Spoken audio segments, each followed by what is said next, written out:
Netizen menggeruduk akun media sosial keluarga Dr. Lady Aurelia Pramesti pasca viral penganiayaan terhadap Dr. Koas Rumah Sakit Siti Fatimah, Palembang, Sumatera Selatan. Ya, tidak hanya itu pemirsa, netizen juga menyerbu media sosial Badan Pelaksanaan Jalan Nasional Kalimantan Barat, di mana orang tua Dr. Lady merupakan kepalanya. Kami sudah baik-baik, Pak.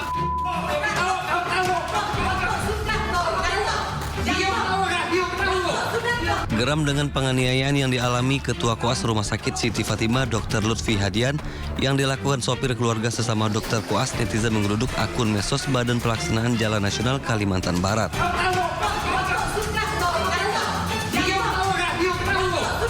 Pasalnya, Kepala BPJN Kalbar, Dedi Mandarsyah merupakan ayah Dr. Lady Aurelia yang sopirnya menganiaya Dr. Lutfi.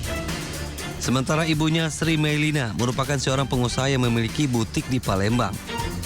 Hingga minggu malam hampir 3.000 komentar netizen membanjiri postingan BPJN Kalbar. Netizen mengkritisi tindakan ikut campur istri Dedi, Sri Melina, terkait jadwal jaga putrinya Dr. Lady di Rumah Sakit Siti Fatimah Palembang. Menurut kuasa hukum keluarga Lady, Fadila bukan hanya seorang sopir, tapi juga memiliki hubungan keluarga dengan majikannya.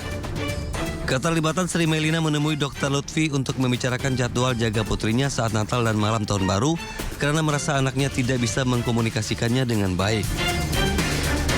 Itu adalah sopir dan juga memang ada hubungan keluarga. Ibu Lina ini sebenarnya bertujuan untuk berkomunikasi.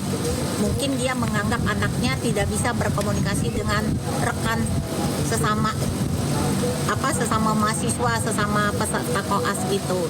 Kami merasa sangat kecewa juga dengan peristiwa ini dan merasa bahwa keadilan harus ditegakkan.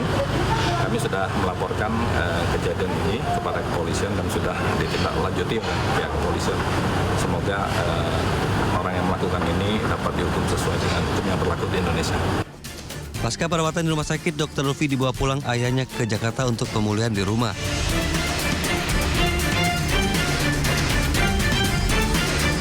Dari Palembang, Sumatera Selatan, Firdaus Ainis melaporkan.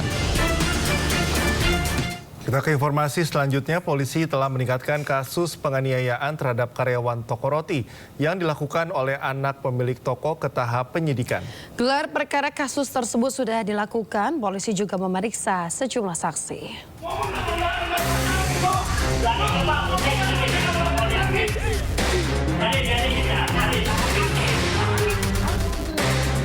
Polisi telah meningkatkan kasus penganiayaan terhadap karyawan toko roti yang dilakukan oleh anak pemilik toko karena tidak mau mengantar makanan ke kamar pelaku ke tahap penyidikan. Kapolres Jakarta Timur, Kompes Nikolaus Lilipali menerangkan, gelar perkara kasus dugaan penganiayaan ini telah dilakukan awal bulan November lalu. Namun proses penyidikan membutuhkan waktu pengumpulan 2 alat bukti untuk mengambil langkah hukum dan menahan pelaku. Dan perkara tersebut saat ini sudah dinaikkan ke tahap penyidikan hasil gelar perkara. Jadi setelah dinaikkan tahap penyidikan inilah, maka kami akan melakukan langkah-langkah lanjutan dan apabila alat bukti, minimal 2 alat bukti sudah terkumpul, maka kami akan melakukan upaya paksa terhadap pelaku itu sendiri. Kami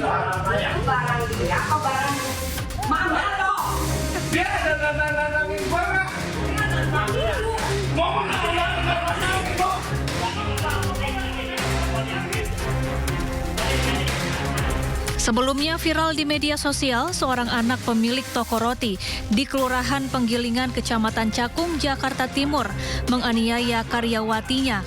Korban dilempar kursi dan mesin pembayaran non-tunai karena menolak mengantar makanan ke kamar pribadi pelaku.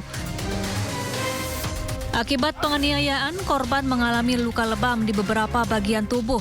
Aksi penganiayaan direkam teman sesama karyawan. Dari Jakarta, Rio Manik, iNews melaporkan.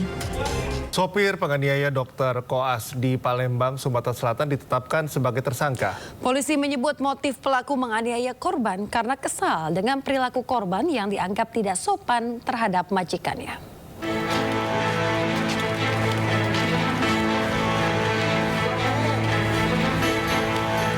Direktorat Reserse Kriminal Umum Polda Sumatera Selatan menetapkan Fadila alias Datuk sebagai tersangka penganiayaan terhadap Lutfi, seorang dokter koas Rumah Sakit Siti Fatimah, Palembang. Fadila merupakan sopir keluarga L, mahasiswi Fakultas Kedokteran Universitas Sriwijaya yang menjadi pemicu kekerasan. Kepada polisi, pelaku mengaku menganiaya korban lantaran terpancing emosi dengan perilaku korban yang dianggap tidak sopan terhadap majikannya.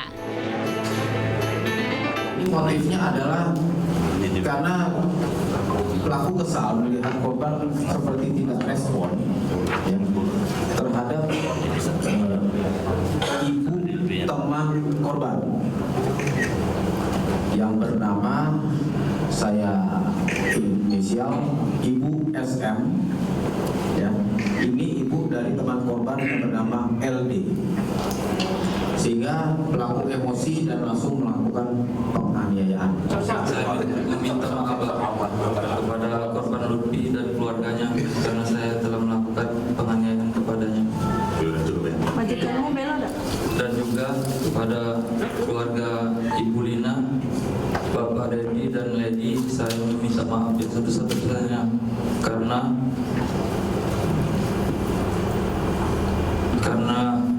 masalah ini mereka terkena imbasnya dari perbuatan saya, Pak. Tersangka dijerat dengan pasal 351 ayat 2 KUHP dengan ancaman pidana 5 tahun penjara.